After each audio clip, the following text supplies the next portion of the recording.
There are nightmares that never end. Names that, when spoken aloud, send a shiver through entire cities.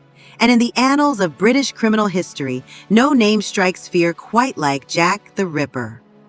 If you're drawn to chilling true crime stories, make sure to hit that subscribe button and ring the bell so you don't miss any of the dark journeys ahead. London, 1888, the capital of the British Empire, is flourishing. But to the east lies Whitechapel, a district cloaked in shadows, filth, and despair. Here, the poor, the sick, the homeless, refugees, and prostitutes are crammed into decrepit boarding houses, clinging to survival in conditions as grim as their fates. Crime is routine in Whitechapel. Theft, violence, addiction, and sometimes murder. But on one August morning, something darker than ever before was about to awaken. August 7th, 1888, the first murder. Around 4:45 a.m., a laborer named John Reeves was heading to work as usual. As he descended the stairs in a George Yard lodging house, he stumbled upon the body of a woman sprawled in a pool of blood. She had been stabbed repeatedly, lifeless. The scene was so horrific that John immediately ran to call the police. Upon investigation, authorities recorded 39 stab wounds, mostly to the abdomen and lower body. Her bloodied face and wide, lifeless eyes spoke volumes.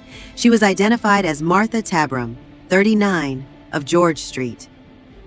Witnesses recalled her drinking with friends the night before and parting with a soldier around midnight.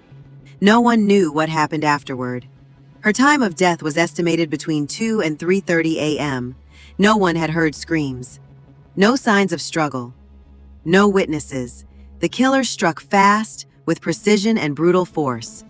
To police, it appeared to be just another tragic murder in Whitechapel, where death was commonplace. They had no idea this was merely the beginning. A killer lurked in the shadows, not for money, not for revenge. He killed to create what he called his masterpieces.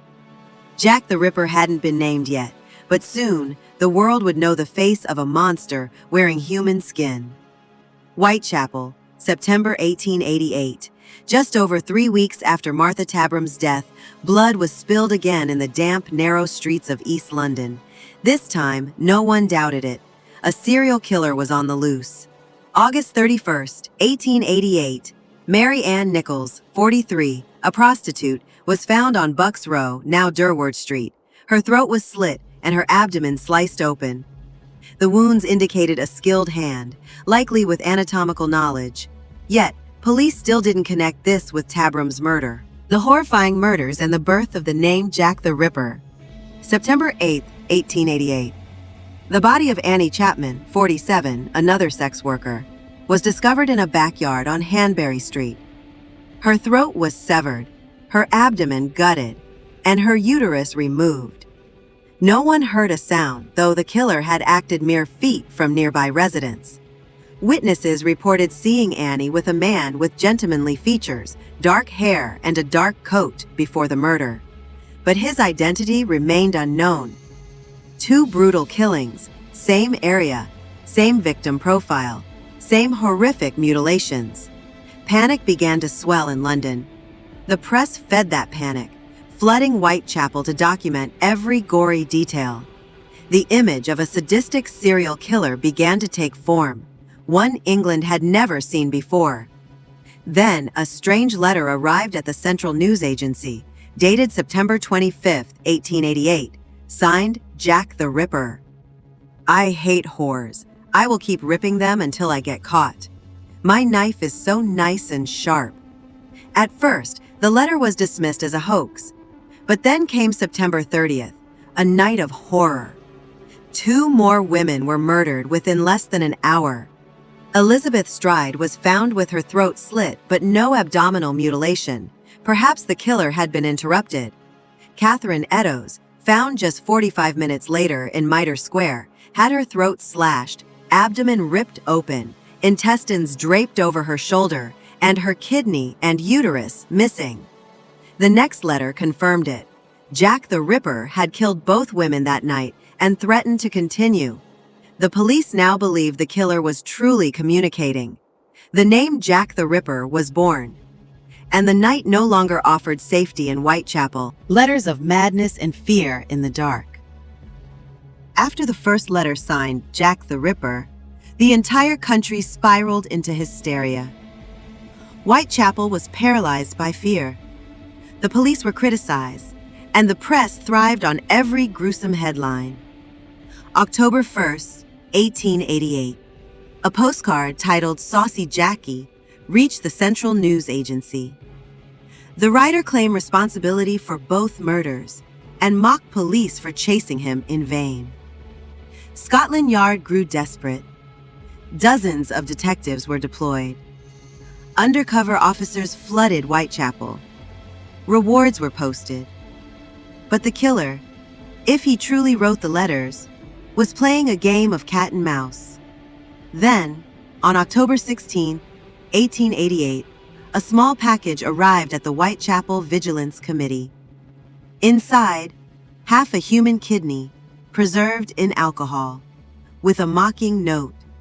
"I ate the other half. It was very nice. I hope this frightens you to death. Yours truly, from hell." The press called it the "From Hell" letter. Medical experts confirmed the kidney was real, possibly belonging to Catherine Eddowes. Though unproven, the horror of the message made it one of the most terrifying letters received. By now, fear had spread like an epidemic. Theories ran wild. Jack was a doctor, a butcher, a nobleman, even a supernatural being. Jewish communities, women's groups, and tradesmen were all scapegoated. Innocent men were attacked simply for looking like Jack. Detective Aberlin of Scotland Yard admitted, "We have hundreds of leads, hundreds of suspects, but not a single certainty." Jack the Ripper had become a phantom, a living nightmare that silenced the streets at night. The final murder and the mysterious disappearance. November 9th, 1888. London awoke in horror. At 13 Miller's Court, in a filthy rented room, lay the mutilated corpse of Mary Jane Kelly, just 25 years old. This time, the killer had time, and he used it. Mary was dismembered in the most grotesque way yet. Her face had been butchered beyond recognition, her limbs cut apart, her organs, liver, heart, kidneys, and uterus, were removed and arranged around her like some unholy ritual. A cold meal on the table hinted that the killer had even stayed to eat. Experts agreed. This was the most savage crime of them all. Precise, methodical, and beyond cruel. And then, nothing. After Mary Jane Kelly, the murders stopped.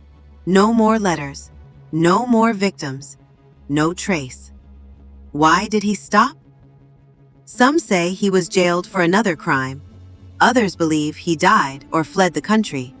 Some suggest he simply finished what he set out to do. His sudden disappearance only strengthened the legend. Theories exploded. He was a surgeon, a mad nobleman, a deranged priest, even a woman disguised as a man.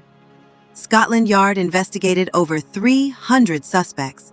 None were ever convicted. Time passed. Over 135 years later, the mystery of Jack the Ripper endures. He became the muse of novels, films, and conspiracy theories, both absurd and terrifying. But to the poor souls of Whitechapel, Jack wasn't a myth. He was real. He was the fear in the alley, the chill behind every door, proof that sometimes the devil doesn't wear horns. He wears the face of the man next door. Jack vanished, as if he never existed. But the questions remain. Who was he? Why did he stop? Share your theory in the comments. Was Jack the Ripper a doctor, a nobleman, or a ghost of Victorian society? And if you want to keep exploring terrifying unsolved crimes, don't forget to like, subscribe, and share this video with fellow truth seekers like you.